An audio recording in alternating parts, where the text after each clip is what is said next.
Assalamualaikum warahmatullahi wabarakatuh. Salam sejahtera untuk kita semua. Perkenalkan, saya Kartika Sari Dewi dengan NIM 2410912222010. Video ini disusun untuk memenuhi tugas mata kuliah Biomedik 2, Anatomi dan Fisiologi yang diampu oleh Dr. Oski Iliandri, Magister Kesehatan. Pada video ini, saya akan memaparkan materi anatomi dengan topik sistem uropoetik.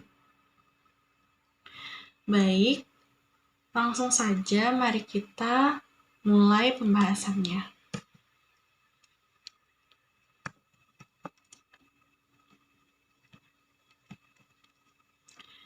Oke, sistem uropoetik. Apa itu sistem uropoetik? Jadi, sistem uropoetik atau sering juga disebut sistem urinaria adalah kumpulan organ dalam tubuh kita yang punya peran penting dalam menyaring dan membuang zat-zat sisa hasil metabolisme. Nah, proses ini dilakukan dengan cara menghasilkan urin yang nantinya akan dikeluarkan dari tubuh melalui kandung kemih, saluran kemih.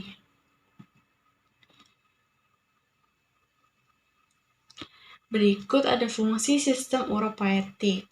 Yang pertama, menyaring zat-zat sisa dari darah, terutama hasil metabolisme seperti urea dan kreatinin.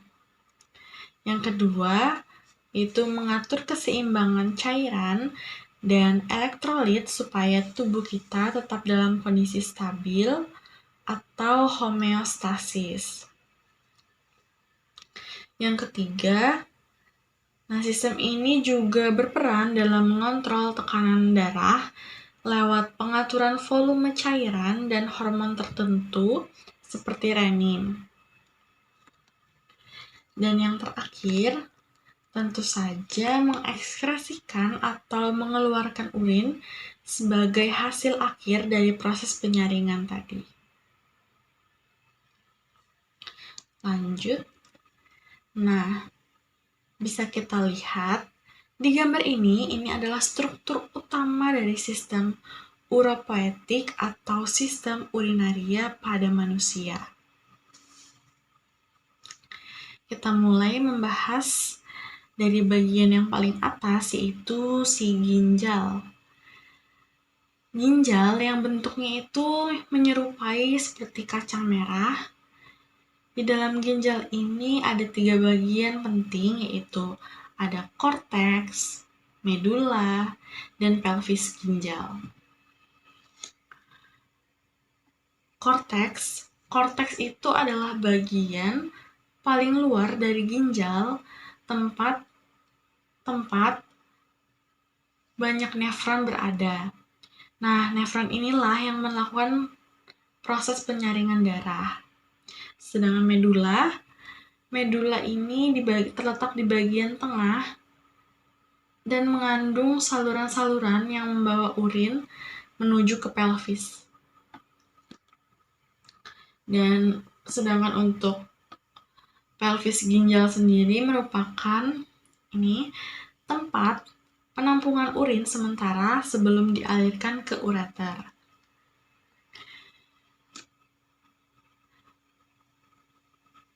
Lalu urin yang sudah terbentuk akan mengalir melalui ureter, yaitu saluran tipis yang menghubungkan ginjal dengan kandung kemih. Setiap ginjal itu mempunyai 1 ureter. Setelah itu, urin masuk ke dalam kandung kemih atau bisa disebut juga vesika urinaria. Di sini urin disimpan sementara sebelum dikeluarkan dari tubuh. Kandung kemih ini tuh bisa menampung sekitar 400 sampai 600 ml urin.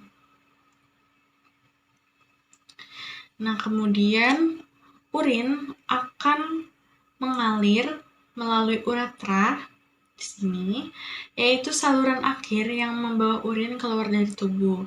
Di antara uretra dan kandung kemih ini ada pembukaan ureter namanya, ini yang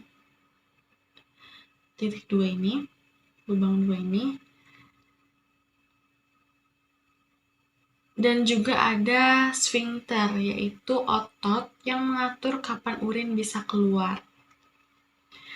Proses pengeluaran urin ini disebut miksi dan bisa kita kontrol secara sadar berkat adanya sphincter eksternal yang bekerja sama dengan sistem saraf. Jadi dari ginjal sampai keluar lewat uretra, semua bagian itu tuh bekerja sama supaya zat-zat sisa dalam tubuh bisa dibuang dengan aman.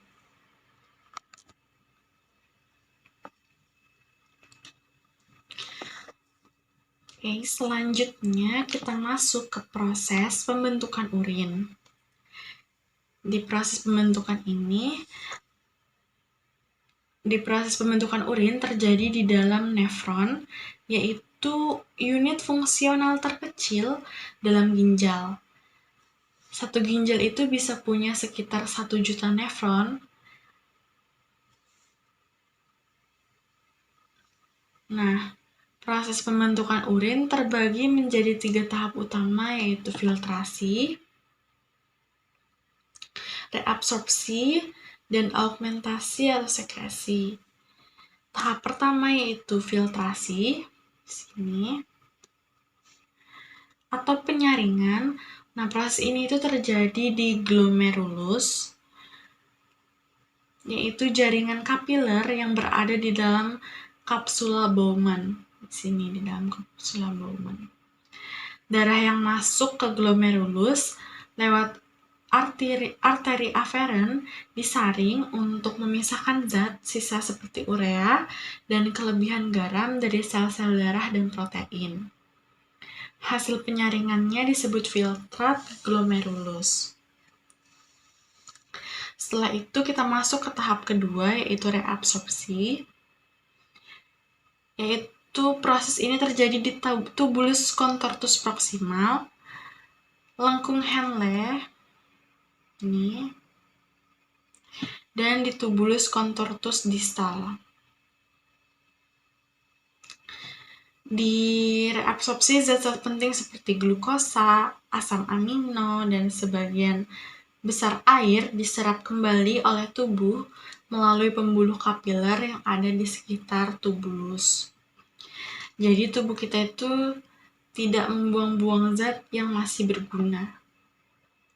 Selain itu ada juga yang namanya proses sekresi, yaitu pelepasan zat-zat yang tidak dibutuhkan dari kapiler ke dalam tubulus.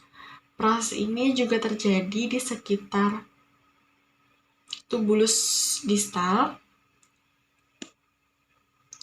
Zat-zat seperti ion H+, ion K+, dan obat-obatan akan dikeluarkan ke dalam filtrat supaya ikut keluar lewat urin. Dan terakhir yaitu ada proses augmentasi atau pengumpulan terjadi di ductus collectivus di sini. Di sini urin udah hampir jadi dan tinggal dialirkan ke pelvis ginjal, terus ke ureter, kandung kemih, dan akhirnya keluar lewat uretra. Jadi meskipun kelihatannya kecil, nefron itu tuh punya peran penting banget dalam menjaga keseimbangan cairan, elektrolit, dan juga membuang sisa metabolisme dalam bentuk urin.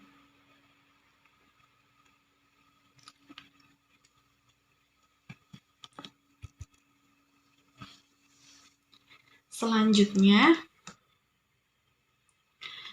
di sini kita akan membahas gangguan pada sistem uropoetik atau gangguan pada sistem urinaria. Nah, gangguan ini itu bisa disebabkan oleh infeksi, penyumbatan, maupun kerusakan organ ginjal. Yang pertama yaitu ada infeksi saluran kemih Infeksi saluran kemih ini adalah infeksi yang bisa terjadi di bagian manapun dari sistem urinaria. Bisa di ginjal, di ureter, kandung kemih, bahkan di uretra. Gejalanya itu bisa berupa nyeri saat buang air kecil, terus kita juga sering buang air kecil dan urin tuh baunya tuh tajam. Nah, kalau misalnya nggak diobatin, infeksinya tuh bisa naik ke ginjal dan akan menyebabkan komplikasi yang sangat serius. Gangguan yang kedua yaitu ada batu saluran kemih. Nah, kondisi ini terjadi saat ada pembentukan batu dari mineral dan garam di dalam ginjal atau saluran kemih lainnya. Gejala utamanya bisa sangat menyakitkan, terutama saat batu bergerak di ureter. Bisa juga menyebabkan urin berdarah atau sulit keluar. Kadang-kadang batu tuh harus dikeluarkan lewat prosedur yang medis. Dan gangguan yang ketiga yaitu ada gagal ginjal.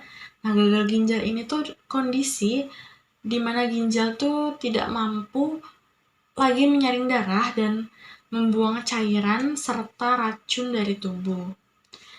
Penderita gagal ginjal ini bisa mengalami pembengkakan tubuh karena kelebihan cairan, lemas, mual, bahkan bisa berujung pada kebutuhan cuci darah atau transplantasi ginjal.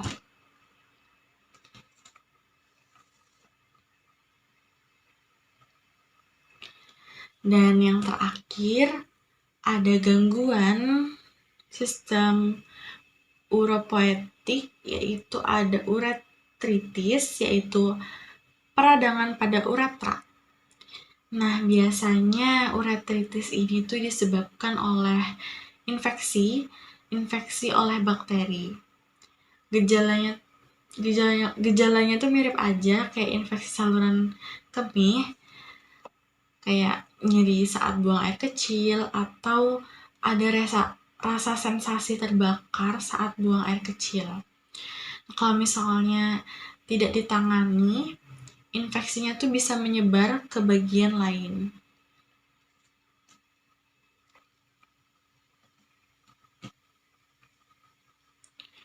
Lanjut. Di sini ada tips menjaga kesehatan sistem uropoetik. Nah, kita setelah tahu berbagai gangguan yang bisa terjadi, penting juga buat kita tuh tahu bagaimana sih cara menjaga kesehatan sistem uropoetik agar ginjal dan saluran kemih kita tetap bisa berfungsi dengan optimal. Yang pertama, kita harus mencukupi kebutuhan cairan harian, terutama air putih. Idealnya lah sekitar 2 liter per hari, tergantung aktivitas tubuh. Air putih membantu ginjal menyaring zat sisa dan mencegah pembentukan batu. Yang kedua yaitu jaga kebersihan area genitalia, terutama buat perempuan, karena uretra perempuan itu lebih pendek dan sangat rentan untuk infeksi. Usahakan cebok itu dari depan ke belakang setelah buang air kecil ataupun buang air besar.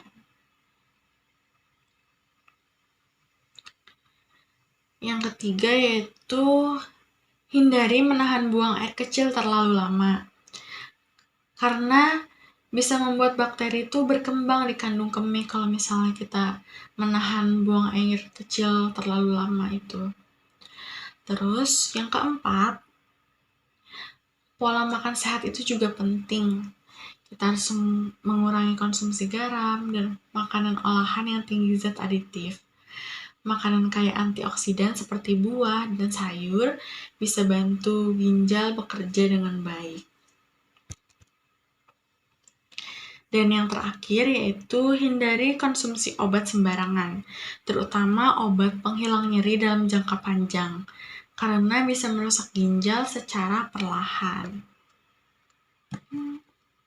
Oke, demikian pemaparan materi mengenai sistem uropoetik yang dapat saya sampaikan.